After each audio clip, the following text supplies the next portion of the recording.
notar la presencia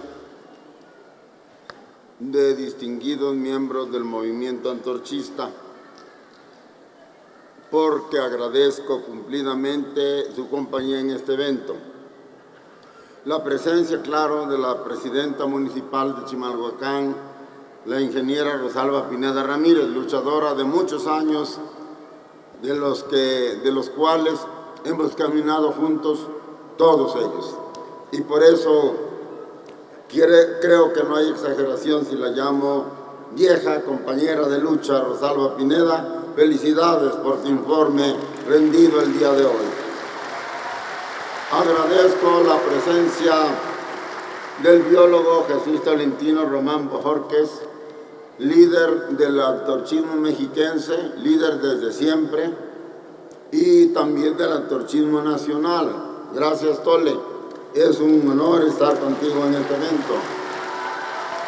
También agradezco la presencia del diputado Telésforo García Carrión, viejo luchador antorchista, que ha dado muy buenos resultados para nuestro movimiento, no solo aquí en el Estado de México, sino también en otros lugares de la República, entre otros en Tecomatlán, la cuna de Antorcha. Gracias, Tele, por estar con nosotros. También la presencia de la licenciada y diputada Marisela Serrano Hernández, compañera abnegada, trabajadora, inteligente, realizadora, cuyos frutos han honrado el trabajo antorchista en el oriente mexiquense, como ya lo decía Rosalba, y han permitido el desarrollo de nuestra organización en esta importante zona del Estado. Muchas gracias, Marisela. Felicidades por tus 30 años de lucha en Iztapaluca. También destaco la presencia del ingeniero Homero Aguirre Enríquez, jefe de la Oficina de Publicaciones de nuestro movimiento y encargado de las gestiones del Movimiento Antorchista Nacional. Muchas gracias, Homero. Gracias por estar aquí. Doctor Abel Pérez Zamorano, director de la División de Ciencias Económico-Administrativas de la Universidad de Chapingo. Muchas gracias, Abel, por estar aquí con nosotros. Es un honor tenerte acá. También la presencia de Guadalupe Orona Urías, líder de los antorchistas de Hidalgo, destacada luchadora que ha hecho crecer rápidamente el movimiento antorchista en ese estado, donde durante muchos años no podíamos despegar por distintas razones, por distintos problemas que Lupe ha sabido resolver para abrirle camino al desarrollo de Antorcha. Muchas gracias, Guadalupe. Gracias por estar aquí. Y bueno, para no cansarlos, agradezco la presencia del doctor Brasil Acosta, muy conocido de todos los chimalhuacanos y en la actualidad representante del antorchismo en Texcoco. Muy dura, muy difícil lucha en Texcoco, pero que el doctor Brasil Acosta ha venido llevando adelante con mucho acierto, con mucha inteligencia, con mucha creatividad y por lo tanto con muy buenos resultados. Muchas gracias, doctor. Gracias por estar aquí conmigo. A los demás amigos, bueno, también quiero destacar la presencia de algunos representantes de la jerarquía eclesiástica de la zona. Quiero decirles que para el movimiento antorchista, la alianza con la iglesia mayoritaria de nuestro país, la Iglesia Católica, es muy importante. Sabemos que la vida espiritual del pueblo de México ayuda a hacer menos duro el camino de esta vida de trabajo, de esta vida de pobrezas, de esta vida de llanto y de dolor, que es el mundo que nos ha tocado vivir. Y en esta difícil senda, la Iglesia Católica vierte un dulce, un suave lenitivo en las heridas, en los pies cansados del pueblo, con la esperanza de una vida mejor, enseñándole a los hombres y a las mujeres lo que alguna vez dijo Jesús Nazareno: de cierto os digo que el que cree en mí, aunque esté muerto, vivirá. Muchas gracias por estar aquí con nosotros, señores. A los demás amigos, Les agradezco su presencia y no los nombro por obvio de tiempo, pero no porque menosprecie yo su trabajo, su desempeño y el hecho de que estén aquí en este evento arropando a Rosalba y también a quien les habla en este momento. Gracias a todos los aquí presentes. Muy brevemente, amigos, porque creo que el informe de Rosalba ha sido exhaustivo y no creo que haya que abusar mucho de la tribuna ni de su paciencia. Yo quiero decirles que escuché con la mayor atención que pude el informe. Me pude dar cuenta que atacó los distintos aspectos del trabajo del ayuntamiento que encabeza Rosalba. Obviamente agradezco la presencia de todo el ayuntamiento, de los señores regidores que están aquí también presentes y cuyo trabajo también está registrado en este informe que acaba de rendir Rosalba. Felicidades, señores regidores, y muchas gracias por hacernos el honor de su compañía. Decía yo que pude notar que se atacan los aspectos principales, prácticamente todos los aspectos que tienen que ver con el trabajo del ayuntamiento y desde luego con la vida de los chimalhuacanos. Me parece que son ustedes, amigos, los que están en mejor situación que yo para saber si lo que Rosalba dijo es cierto o no, para saber si lo que dijo es importante para Chimalhuacán o no, porque yo no soy el que vive los resultados, porque yo no soy el que vive las obras que aquí reseñó, el agua, la electricidad, el pavimento, la salud, la educación. Yo no soy el que lo vive. Sí me informo, sí conozco del trabajo de Rosalba, pero ustedes lo disfrutan también y muchas veces lo pueden tocar con sus manos, como este hermoso auditorio Acolmizli en Nezahualcóyotl, a cuya inauguración tuve el gusto de asistir hace pocos días. Así es que yo no voy ni a repetirles el informe, ni a ensalzar algo, una obra pues que ustedes conocen mejor que yo. Simplemente doy mi opinión honesta y personal.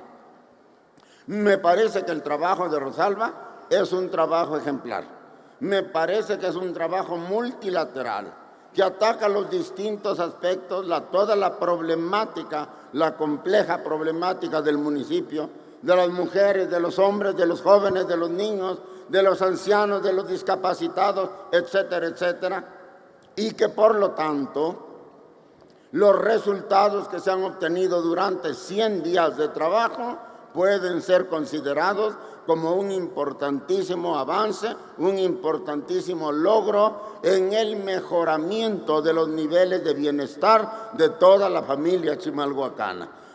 Lo digo yo, así aprecio el trabajo de Rosalba. Como decía en la mañana el señor secretario de Gobierno, 100 días de trabajo se dicen fáciles, pero vivirlos día con día, hora con hora, haciendo talacha, picando piedra, descansando, haciendo adobes, como lo ha hecho Rosalba y su ayuntamiento, eso es mucho más difícil. Y por eso yo creo que vale la pena que yo dé mi modesta opinión.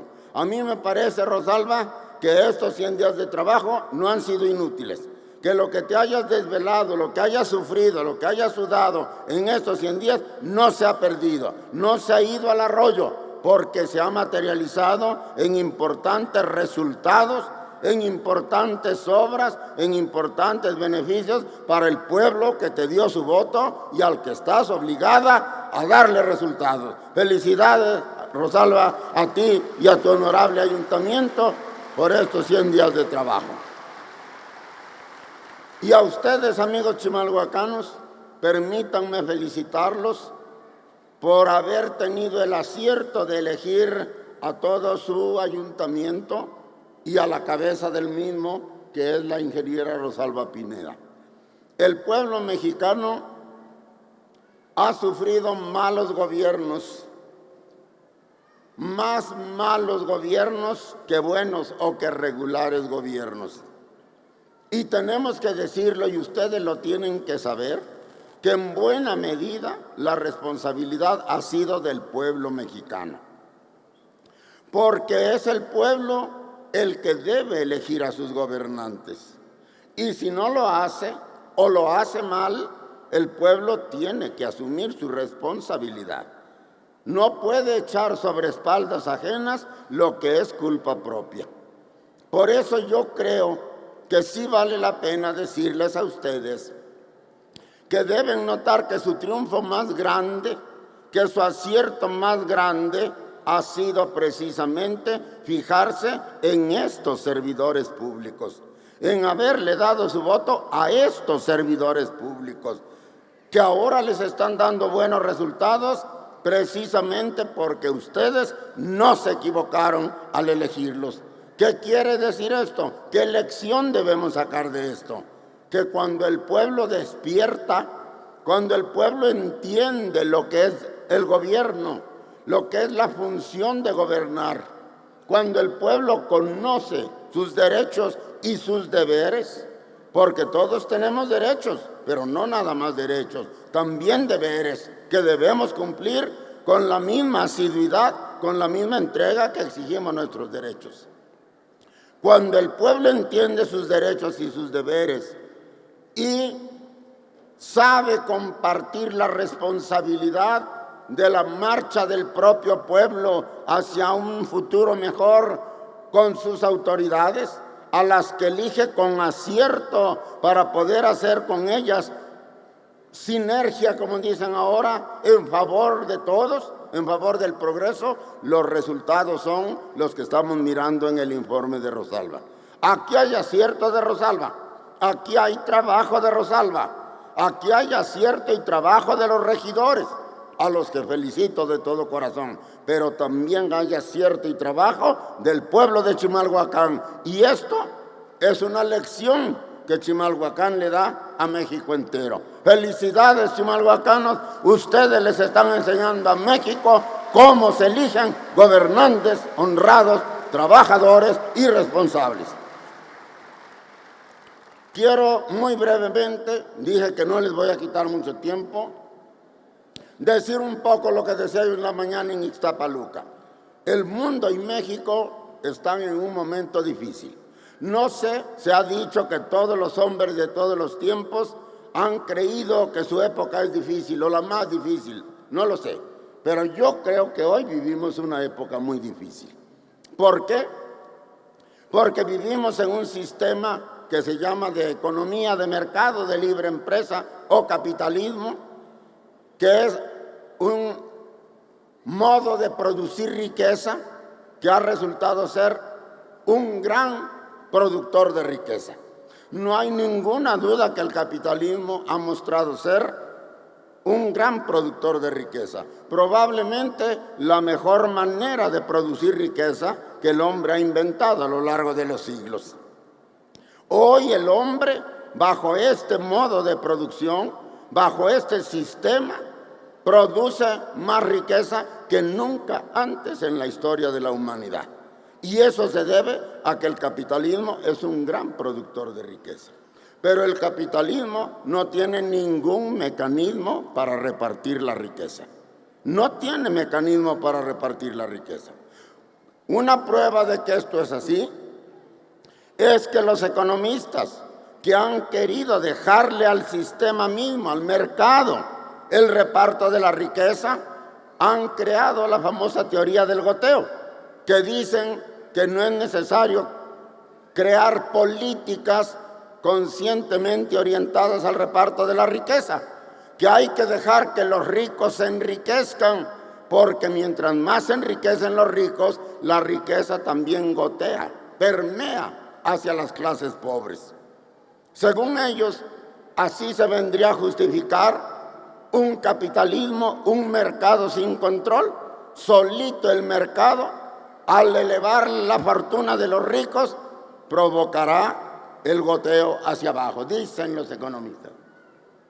Pero han pasado muchos años de la teoría del goteo, cuando menos todos los últimos 20 años del siglo pasado y lo que va del actual. Hay cifras y hay datos que demuestran que esto no es cierto. Y a eso me refiero, a que los datos dicen que sí ha crecido la riqueza, pero que solamente se ha concentrado concentrado y concentrado. Un organismo muy respetable, la Oxfam, dijo en 2014, 40 aniversario de Antorcha, que había 86 millonarios, multimillonarios en el mundo, 86, que tenían tanto dinero como la mitad más pobre de la humanidad. O sea, 3.500 millones de pobres tenían tanto dinero, tanta riqueza como 86 millonetas. Hoy acabo de leer el informe de la Oxfam y dice que ya no son 86, que ya nomás son 64 ricachos, que concentran tanta riqueza como la mitad más pobre de la humanidad, 64. Es decir, los ricos son más poquitos, pero mucho más ricos, mientras que los pobres siguen siendo los mismos o más y mucho más pobres que antes. Este es el problema de hoy. Pero esto no es una cuestión de mala fe. No es que los ricos sean unos ladrones, o que sean unos mala entraña, o que sean unos gandallas. Esto no es un problema de moral, es un problema objetivamente económico. Es que el sistema no tiene manera de repartir la riqueza, no tiene mecanismos. La teoría del goteo ha fallado. Los datos no mienten, no hay tal teoría del goteo. Y si no hay goteo, entonces ¿qué pasa? Que la riqueza se queda arriba y a los pobres cada vez nos toca menos de esa riqueza. Entonces, ¿quién tiene que repartir la riqueza? Y no hay duda, lo tiene que repartir el gobierno. El gobierno tiene que repartir la riqueza. Lo sabe la humanidad. Lo sabe la historia, lo saben los constitucionalistas mexicanos que pusieron en manos del gobierno las herramientas mediante las cuales debe repartirse la riqueza. ¿Cómo se reparte la riqueza? La Constitución mexicana lo dice y lo ordena. El gobierno tiene que crear empleos para todos, claro, con ayuda de la empresa privada. Pero si la empresa privada no crea empleos, el gobierno tiene que intervenir para que creen los empleos que se requieren. Tiene que pagar buenos salarios, salarios remuneradores, dice la ley. Tiene que dotar a la población de los servicios básicos elementales: salud, educación, vivienda, agua, electricidad, si no regalados, cuando menos a precios accesibles. Y el gobierno tiene la obligación de atender estos servicios con los recursos que capta de los impuestos de la gente. Por eso, para repartir la riqueza, se tiene que instrumentar una política fiscal de impuestos que sea progresiva. En la actualidad, la política fiscal de México es regresiva, porque le cobra más a los que ganan menos y les cobra menos a los que ganan más.